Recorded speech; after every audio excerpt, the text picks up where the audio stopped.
Âge tendre, janvier, lundi 5 janvier, enfin rentrée. Note rétrospective. De relire ça, je dois avouer que je suis jaloux de mon moi qui pouvait rentrer à l'unité mnémosine.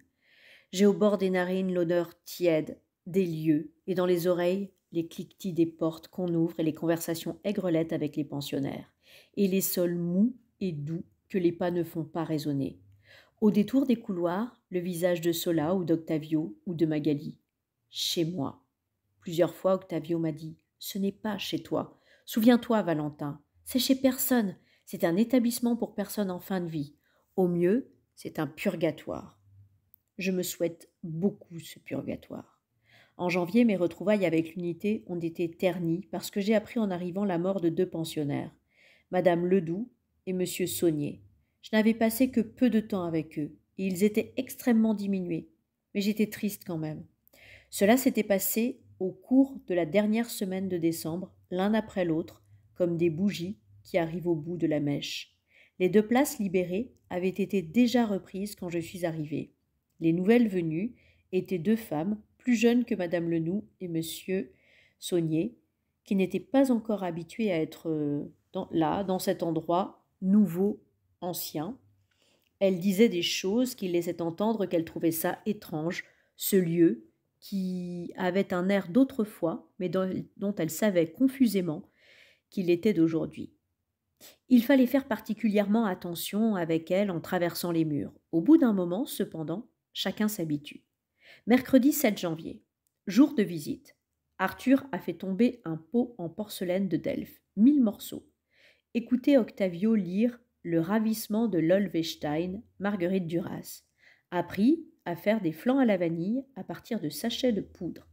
Discuter avec Octavio de ses vacances. Lille avec sa copine. Accord maîtrisé 29. Jeudi 8 janvier, journée efficace. Appris à faire des piqûres dans une orange. Appris à passer un Swiffer attrape-poussière sur les bibelots. Magali a eu pour Noël un bichon maltais, Gugus. Constance s'est fait un piercing au nez, gros scandale. Accord maîtrisé 31. Vendredi 9 janvier, appris à recoudre un bouton. Commande sur eBay de 200 cartes postales des années 60-70 de la Côte d'Opale, 8 €. Après-midi cinéma, Le Mépris, Jean-Luc Godard. Pas aimé, trop de violences larvées et de thématiques adultérines. Dans 60-70, l'album de ma jeunesse, j'ai vu un article sur Nadia Comaneci, une Roumaine qui avait géré en gym aux Jeux Olympiques en 1972. J'ai cherché la vidéo et l'ai montrée aux pensionnaires. Gros succès. Elle vole de bar en bar, pif paf pof. Accord maîtrisé 32. Dimanche 11 janvier. Accord maîtrisé 34. Top actuel, 5 chansons apprises. Tous les garçons et les filles de mon âge, Ma jeunesse fout le camp, Soleil, Le premier bonheur du jour, L'amitié, 2 chansons en cours d'apprentissage, Et si je m'en vais avant toi, Partir quand même, duo de guitare le soir, les autres impressionnés. Bouchera, mec, j'ai jamais vu quelqu'un apprendre si vite. Jamais. À l'occasion, je veux bien que tu me donnes des cours. Chanter, Ma jeunesse fout le camp. Note rétrospective. Janvier, c'était calme à l'unité. Je continuais à me former, mais ce qui m'accaparait l'esprit et les mains, c'était la guitare. Je rentrais le soir et je répétais mes accords et j'apprenais mes chansons. Dans le journal, je n'ai pas dit pourquoi je faisais tout ça. C'est marrant comme dans son journal on se ment. J'ai remarqué ça. Souvent, je fais semblant de ne pas voir que j'oublie des détails importants. Par exemple, dans un roman, on n'aurait pas comme ça juste un héros qui apprend la guitare pour le fun. Ce serait forcément dans un but bien défini, qu'on verrait un peu venir en se disant je le vois un peu venir. Là, il y avait un but, mais le héros, moi, ne se le définissait pas à lui-même, moi-même. Et puis d'un coup, ça se définit tout seul. Et c'est clair que le but était là depuis le début, comme quand un bouton de fleur reste longtemps, comme un tout petit point vert, et d'un coup, plof, il s'en trouve, et ça y est, les pétales roses, encore froissés, sortent. Mardi 13 janvier. Aujourd'hui, les affiches de la colonne ont été changées. Arthur est venu me voir. Arthur, Valentin, Ça te dit de changer les affiches de la colonne Maurice? Moi, avec grand plaisir. Merci de ta confiance. En ce moment, je prends soin d'étoffer mes réponses aux demandes que l'on me fait. L'idée m'est venue grâce à un encart du guide de survie au service civique, page 103, qui dit: faire preuve de professionnalisme, c'est aussi accepter les tâches qu'on te propose avec enthousiasme et énergie. Au lieu de dire d'accord ou ok, essaie d'étoffer tes réponses aux demandes que l'on te fait. Avec joie, avec grand plaisir, je serai ravi, je vais tout faire pour, merci de votre confiance. Ces petites phrases ne coûtent rien, mais elles lubrifient les rapports sociaux dans le cadre du travail et entretiennent ta réputation de collègue fiable, positif et dynamique. L'une des deux nouvelles affiches dit Catherine Deneuve, Georges Chakiris, Françoise d'Orléac, Les Demoiselles de Rochefort, un film de Jacques Demy. Avec une spirale jaune et orange, dessous où deux filles en noir et blanc jouent de la trompette et une sorte de guitare ronde, et des gens qui dansent derrière, mal photoshopés. Note rétrospective. Soupir.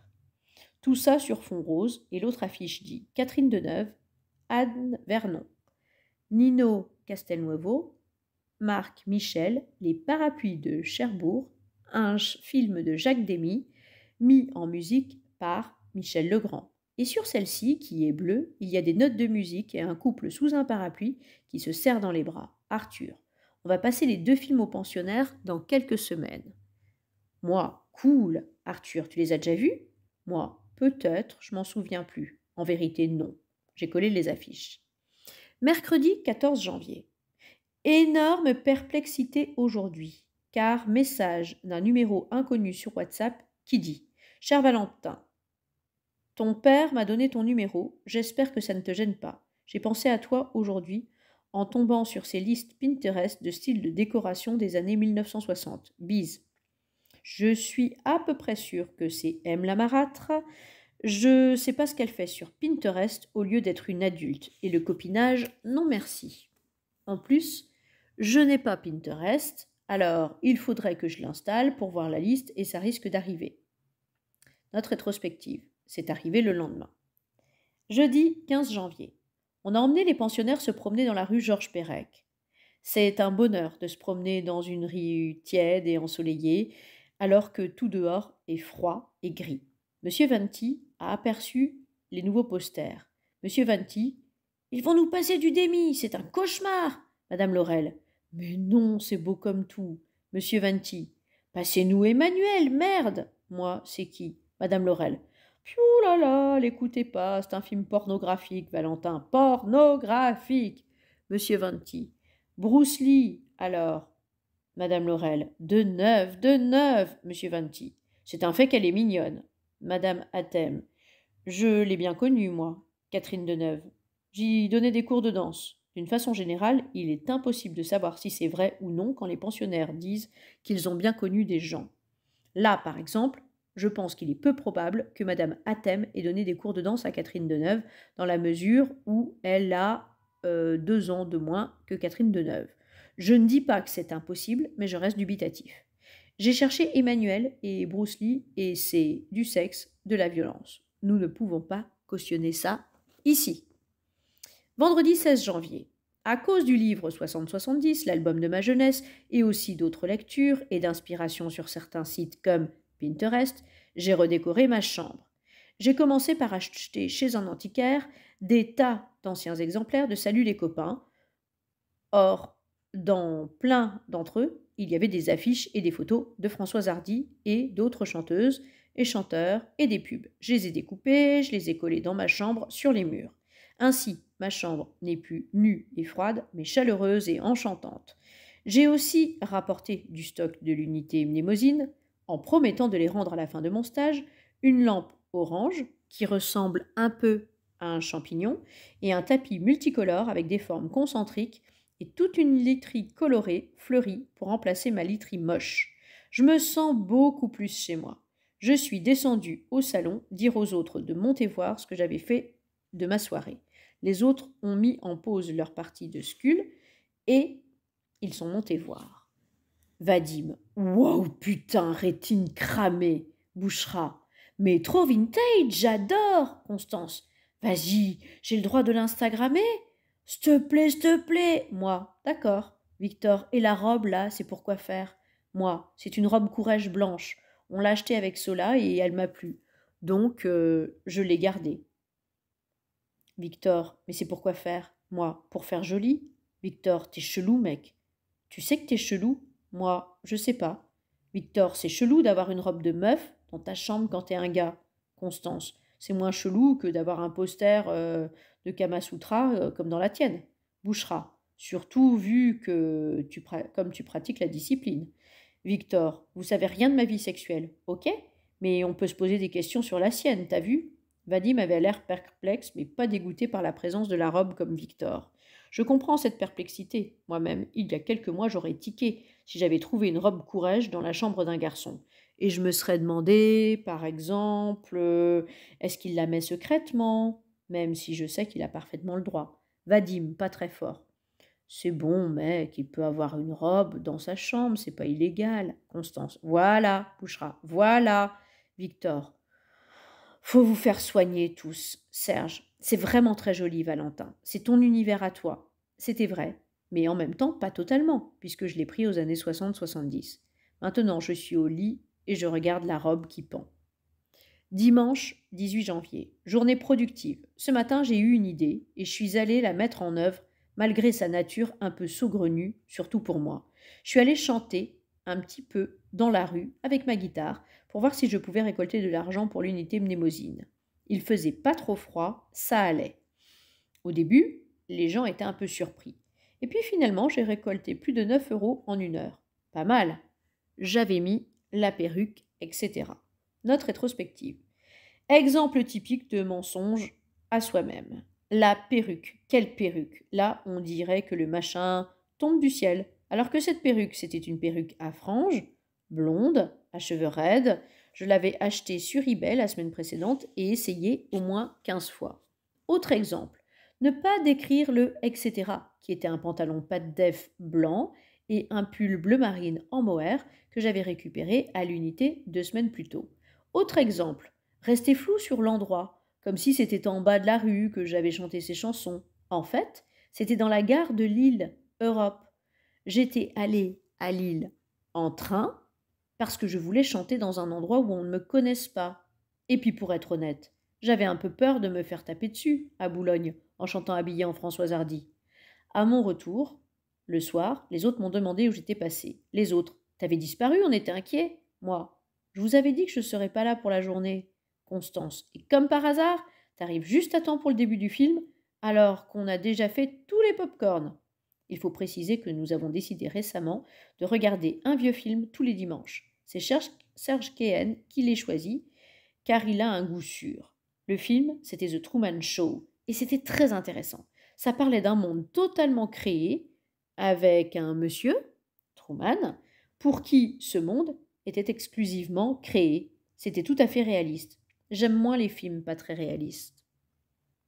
Dimanche 25 janvier. Je suis retournée chanter, c'était sympa. Note rétrospective. C'était à Lille Europe à nouveau et j'ai gagné à peu près 5 euros. Mais cette fois, je me suis fait jeter par la sécurité parce qu'il faut avoir une autorisation pour jouer de la musique en public. Alors je suis partie.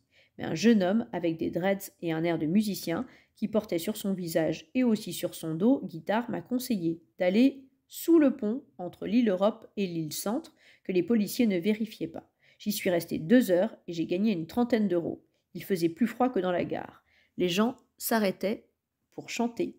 C'est surtout ça qui me reste encore aujourd'hui. Ils chantonnaient ces chansons. Les personnes âgées surtout, elles disaient « Oh, Françoise !» et cela les rendait visiblement heureuses. Une dame. C'est rare de voir des petits jeunes qui connaissent encore Françoise. Un monsieur.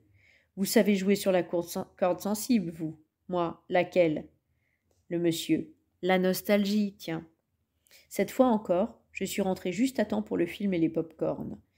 Le film, c'était Eternal Sunshine of the Spotless Mind. Ce film n'était pas réaliste, cependant il m'a bouleversée. Il est question de 2 personnes qui ne veulent plus se souvenir qu'elles ont été ensemble, alors elles se font effacer la mémoire. C'est un peu comme mes pensionnaires, mais en davantage fait exprès.